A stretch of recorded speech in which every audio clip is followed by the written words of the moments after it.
Hello everyone, how are you all. I hope आप सभी बहुत अच्छे होंगे। This is Simran and I am working in State Bank of India.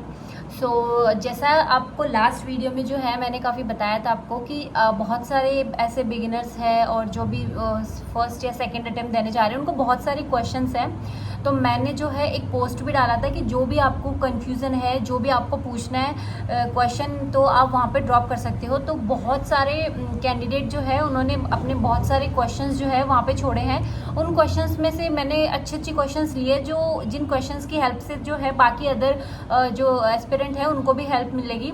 तो बहुत सारे ऐसे क्वेश्चंस हैं। उन क्वेश्चंस को देख के ऐसा लग रहा है कि आप जो है आप में से जो काफ़ी लोग हैं तैयारी तो करना चाहते हैं, बट तैयारी करने से पहले का जो फेज़ होता है ना कि किस तरीके से तैयारी करें, कौन सी सब्जेक्ट जो होती है पहले करें, और मतलब कौन सा टीचर जो है हमें फॉलो करे, या बैंक की तैयारी हम करें कि ना करें, ऐसे सारे क्वेश्चन से इतने सारे जो मतलब कन्फ्यूज़न है उन सभी का एक सेशन लेकर आई हूँ कि बहुत सारे क्वेश्चन है उन सबका 1 बाय 1 में रिप्लाई करूँगी।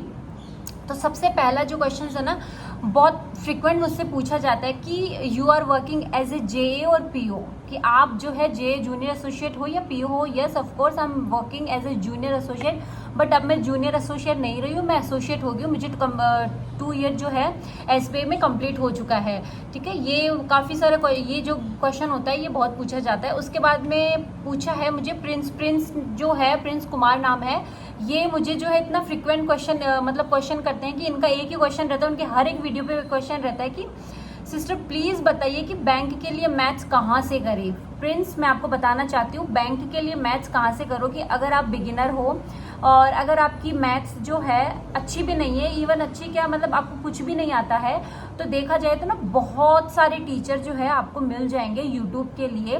तो अगर आपकी मैथ्स वीक है और आप बिगिनर हो तो मैं आपको सजेस्ट करूंगी कि आप जो है ऑफलाइन भी जो है क्वेश्चंस की प्रैक्टिस करना चालू करो। कहाँ से करोगे आप? अड्डा की एक बुक है, मैंने एक लास्ट वीडियो में भी डाला था कि अड्डा की जो है क्वांट एस करके नाम से एक बुक है, वो बुक परचेज करो और वहाँ ऑफलाइन जो है क्वेश्चन लगाना चालू करो। और उसके अलावा आशीष अरोड़ा सर की एक बुक है मैथ्स के लिए, वो भी आप परचेज कर सकते हो। उन दोनों बुक को भी परचेज करो तो भी चलेगा।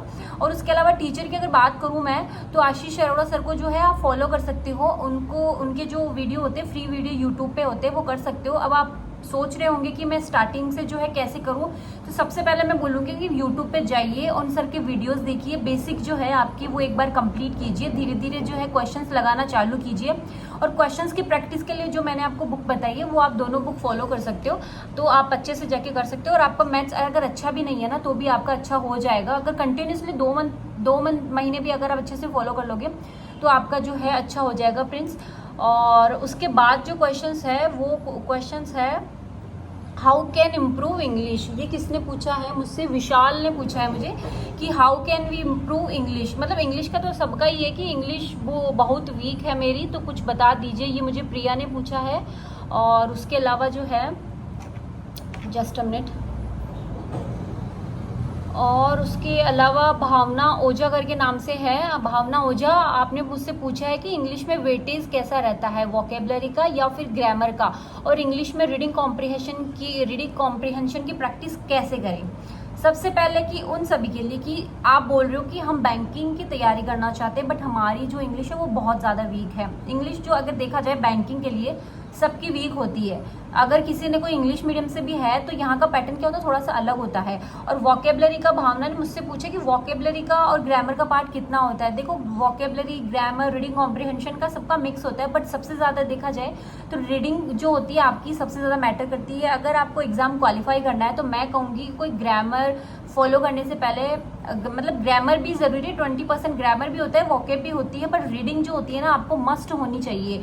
अगर आपकी रीडिंग जो है फ्रिक्वेंट अगर आप कर रहे हो, रीडिंग कोई बुक या कोई न्यूज़पेपर कर रहे हो तो बेस्ट होगा, क्योंकि वहाँ पे क्या होता है कि टाइम बहुत कम होता है, पैराग्राफ बड़ा होता है, क्वेश्चंस भी बड़े होते हैं, आपको फटाफट पढ़ के जो है पैराग्राफ को करना। तो मतलब देखा जाए तो रीडिंग का जो 80% जो अगर वेटेज होता है वो रीडिंग का ही होता है। अगर आप मुझसे पूछोगे कि हम इस रीडिंग को पार्ट को है ना कैसे कंप्लीट करें, कि हम कैसे उनको इम्प्रूव करें, तो इसके लिए कुछ भी नहीं है, आपको कोई बुक ज़्यादा फॉलो नहीं करनी है, कोई भी आपको ज़्यादा इधर उधर टाइम वेस्ट नहीं करना है किसी बुक में या किसी में भी।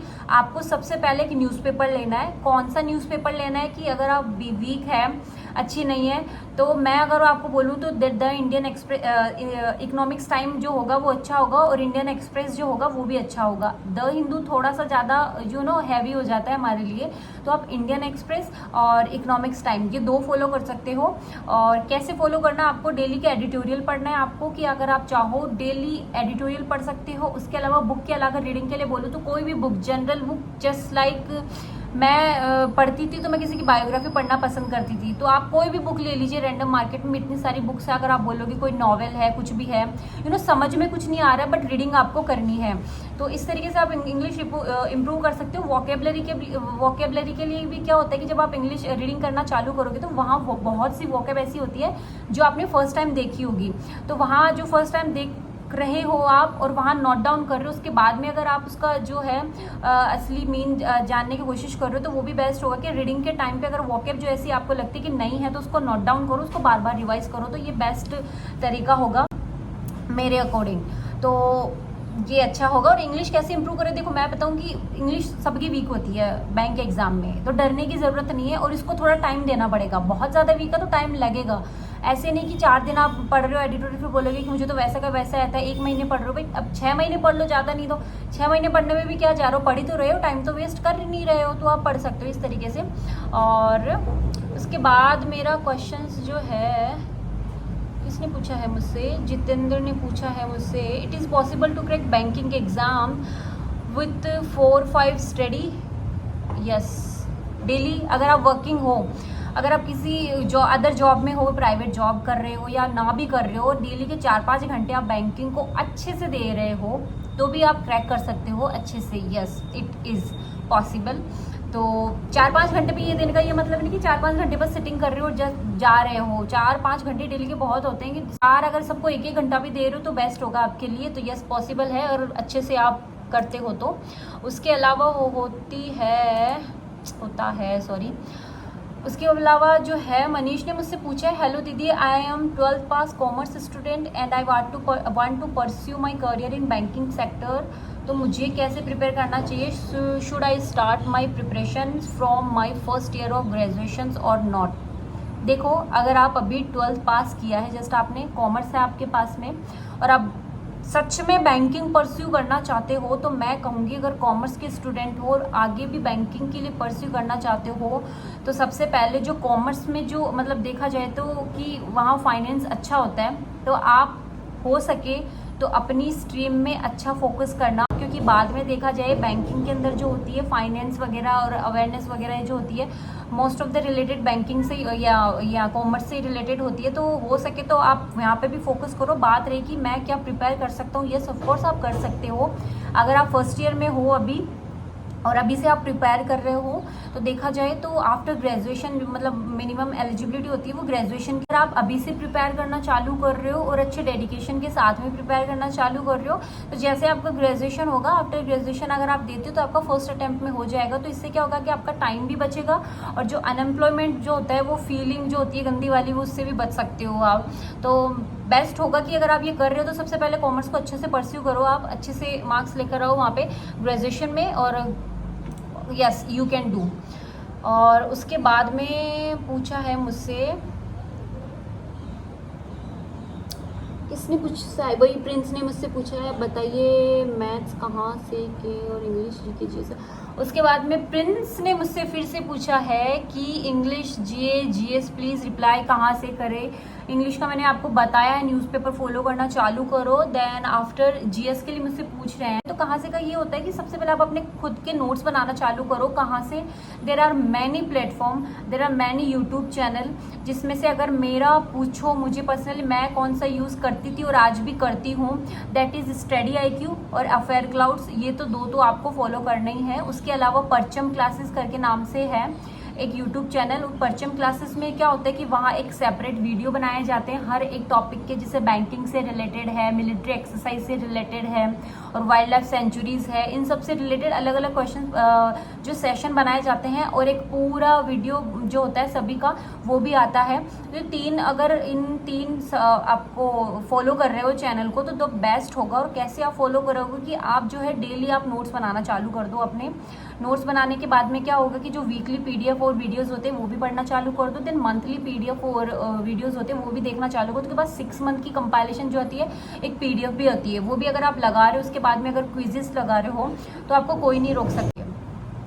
इसके बाद में मुझसे पूछा है, रेनू ने मुझसे पूछा है कि ये लोग जो SBI के नेगेटिव फालतू है उससे कैसे, मतलब negativity. Renu, this is good question कि ये लोग नेगेटिविटी फैलाते हैं बैंकिंग के लिए, उससे कैसे बचे। उनसे बचने का एक ही तरीका है कि उनको इग्नोर करें, उनसे बातें ना करें, आप अपना पढ़ाई में ध्यान लगाएं। कि जो लोग जो है खुद ने पढ़ाई नहीं की है, खुद ने अपने लाइफ में कुछ किया ही नहीं है, तो वो हर चीज़ के लिए नेगेटिविटी जो है बोलेंगे। हर चीज़ के लिए जो जिन्होंने अगर तैयारी करके जो लगे हैं ना, तो उनमें से जो 99.9 लोग हैं परसेंट लोग हैं, तो वो नहीं बोलेंगे ऐसा, क्योंकि हम मेहनत करके लगे हैं। और बाकी जो नहीं लगे हैं, जो ऐसे घूमते फिरते रहते हैं, तो वो ऐसे नेगेटिविटी जो है फैलाते रहेंगे। उनको इग्नोर करना है, उनके ऊपर ध्यान नहीं देना, आपको अपनी पढ़ाई के ऊपर ध्यान देना है। अगर नेगेटिविटी के ऊपर ध्यान दोगे तो आप भी नेगेटिव हो जाओगे, और पॉजिटिविटी के ध्यान दोगे तो आप भी पॉजिटिव बनोगे अपने लाइफ में। So ignore them. उसके बाद में रोहित ने मुझसे पूछा है कि क्वांट कैसे स्ट्रॉन्ग करो, स्पीड कैसे आगे ले जाए ma'am. That is good question mister Rohit ने पूछा है कि हम स्ट्रॉन्ग कैसे करें।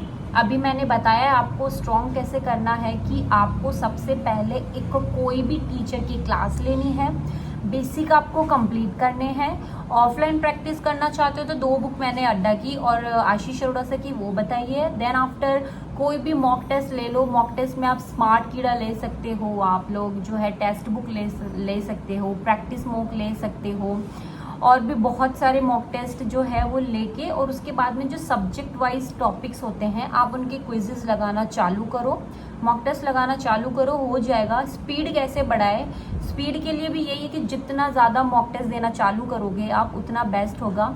स्टार्टिंग में मॉक टेस्ट दोगे तो हार्डली 35 में से आपके 10 नंबर आएंगे, 10 भी नहीं आएंगे इवन।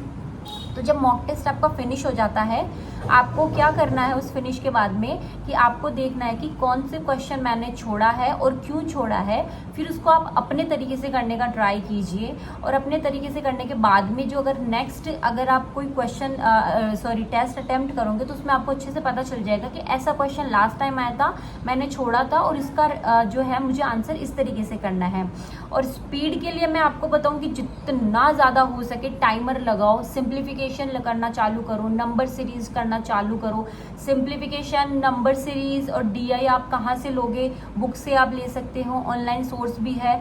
तो आप जो हो सके कि सबसे ज़्यादा मैं बताऊँ कि कैलकुलेशन आपकी जो ये वो नहीं होती, स्क्वायर होते हैं, क्यूब्स होते हैं, फ्रैक्शंस होते हैं, वो आपको अच्छे से याद होने चाहिए। ये नहीं कि आपको पूरे 20% ऑफ दिस ऐसा करके पूछ रहे हैं आपको, तो आप जो है 20/100 इंटू दिस कर रहे हो। नहीं, 20 का नाम लेते आपके दिमाग में आना चाहिए कि क्या 20 का मतलब क्या होता है, 25 मतलब क्या होता है, ओके। 50% मतलब 1/2, 25 मतलब, तो ये सब है ना आपके दिमाग में। फ्रैक्शंस जो है आपको पूछे इसका 14.28% लेना है, तो आपके दिमाग में फटाक से आना चाहिए कि 1/7। ये नहीं कि 14.28 को आप जो है करने बैठ रहे हो, इतना ज़्यादा कैलकुलेशन कर रहे हो, तो ये बहुत ज़्यादा ट्रिकी हो जाएगा कि आपको नंबर स्क्वायर, आपको जो है क्यूब्स, और आपको जो है ये फ्रैक्शंस, ये सब अच्छे से याद करने पड़ेंगे। याद करने का अच्छा तरीका क्या होता है कि आप इसको किसी अपनी दीवार पे लगा दो, ये सब लिख के सुबह उठते रात को सोते टाइम पे आपको बस एक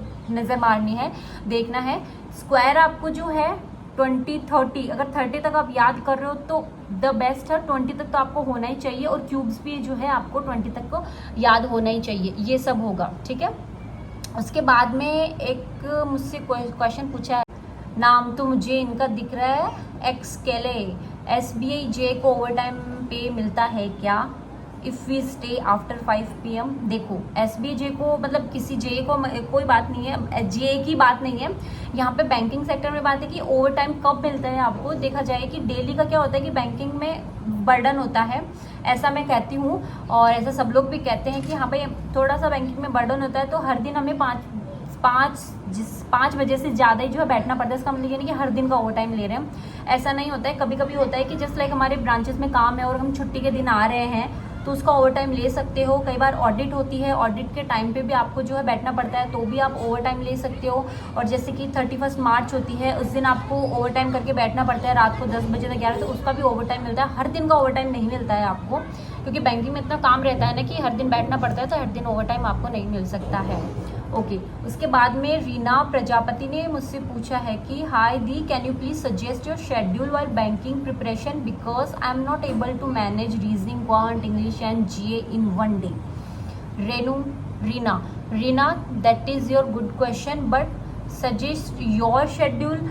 किसी और का शेड्यूल मत फॉलो करो, आप जो है अपना खुद का शेड्यूल बनाओ। सबका पढ़ने का अलग अलग तरीका होता है।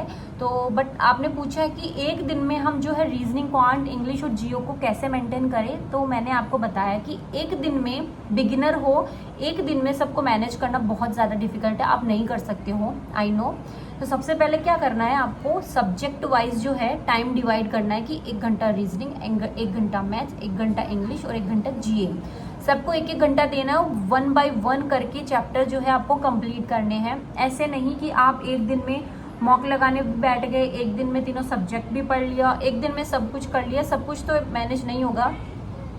अगर आप बिगिनर हो, आपका मन नहीं कर रहा है और आप ज़्यादा कंसिस्टेंसी के साथ बैठ भी नहीं रहे हो, एक दिन में खाली आप मैथ्स पढ़ रहे हो तो भी वेल एंड गुड है कि मैथ्स अगर आप कर रहे हो तो एक टॉपिक कंप्लीट कर रहे हो तो भी गुड है। दूसरे दिन अगर आप खाली रीजनिंग पढ़ रहे हो, मैथ्स और कोई सब्जेक्ट नहीं पढ़ो, दैट इज़ ओके। अगर आप बिगिनर हो तो स्टार्टिंग के 1 और 2 मंथ जो है आपके ऐसे ही निकलेंगे और धीरे धीरे कंसिस्टेंसी बनती जाएगी। स्टार्टिंग में आप आधा घंटा भी ढंग से नहीं बैठ पाओगे आप एक चेयर पे, और एक आधा घंटा ना बैठ के आप चारों सब्जेक्ट को कैसे मैनेज करते हो, धीरे धीरे आधे घंटा, 1 घंटा, 2 घंटा ऐसे करते एक बार टाइम आएगा कि आप 5-5 घंटे, 6-6 घंटे भी बैठ जाओगे। 5-6 घंटे में चारों सब्जेक्ट को जो है कवर करना बहुत मुश्किल हो जाए। सबसे पहले बेसिक क्लियर करो, एक साथ अगर नहीं कर पा रहे हो तो इनको अवॉइड करो, धीरे धीरे सब्जेक्ट बाई टॉपिक वाइज जो है 1 बाय 1 जो है इन सबको करना चालू करो। और इतना ज़्यादा टेंशन लेने की ज़रूरत नहीं है कि एक दिन में मैं कैसे मैनेज करूँ। एक दिन में तो कोई भी मैनेज नहीं कर पाता है, 1 बाय 1 होता है, थोड़ा टाइम लगता है। आधा घंटे से अगर आप 5-6 घंटे पहुँचने में भी थोड़ा टाइम लगता है, थोड़ा टाइम पीरियड लगता है, तो no need to get tension. So ये सब क्वेश्चंस थे। आई होप आप सभी लोगों के अपने अपने क्वेश्चंस के आंसर मिल चुके होंगे, और अच्छे से गौर करिएगा इन जो भी मैंने बताया, जो भी आपने पूछा है किस तरीके से, और किसी और को फॉलो करना या किसी और की स्ट्रैटेजी फॉलो करना, या फिर कोई किसी और को जो है बहुत कम टाइम में लग गया, मैं अभी भी कर रहा हूँ, ये सब देखना आप छोड़ दो। आपको अपने ऊपर ध्यान देना कि अगर आपको चीज़ नहीं आ रही है, आप किसी में लैग कर रहे हो, तो आप उसको इम्प्रूव करो। नेगेटिविटी ये सब चीज़ें जो होती है ना, उनको जाने दो, वो लोग बोलते रहेंगे, आपको तो काम करना रहना है। कोई लोग आपको ऐसे भी बोलता है ना कि आप बैंकिंग के लिए प्रिपेयर नहीं कर सकते, आप तो जो है इतने ज़्यादा इंटेलिजेंट भी नहीं हो, आप तो जो है 10th में भी इतने मार्क्स है, 12th में भी इतने मार्क्स है, आपके पास तो कॉमर्स भी नहीं है, और ना ये सब करके। हाँ, एक क्वेश्चन और था कि क्या कोई भी स्ट्रीम का कैंडिडेट जो होता है वो बैंकिंग के लिए प्रिपेयर कर सकता है? यस, ऑफ कोर्स कर सकता है। इसके लिए कोई नहीं है कि कोई साइंस का जो स्टूडेंट है वो बैंकिंग के लिए प्रिपेयर नहीं कर सकता, ओनली कॉमर्स के कर सकता है, या कोई आर्ट का या कोई मैथ्स का स्टूडेंट नहीं कर सकता। कोई भी बीटेक हो, चाहे कोई भी हो, सब लोग जो है आप बैंकिंग के लिए प्रिपेयर कर सकते हो। तो ये सब नेगेटिविटी से दूर रह के और ये सब करके आप अपनी तैयारी करना शुरू कर दीजिए। So that is all about in this video. I hope आप सभी को वीडियो बहुत अच्छा लगा होगा। कोई भी अगर क्वेश्चंस है, जो भी है आपका, मुझे बताइए जल्दी से, मैं आपका उस क्वेश्चंस का आंसर करती हूँ। और आई होप आप सभी लोगों की स्टडी अच्छे से चल रही है, और नहीं चल रही हो तो अच्छे से करना चालू करो। अगर कंसिस्टेंसी के साथ नहीं पढ़ रहे हो तो ये बहुत गलत बात है। आपको पढ़ना चाहिए, आपको टाइम वेस्ट नहीं करना चाहिए इधर उधर की बातों में। नहीं पढ़ोगे तो पछताओगे बाद में, ये तो है। ओके, तो पढ़ लो और अच्छे से फटाफट जॉब लगो और आ जाओ बैंक में। तब तक के लिए बाय।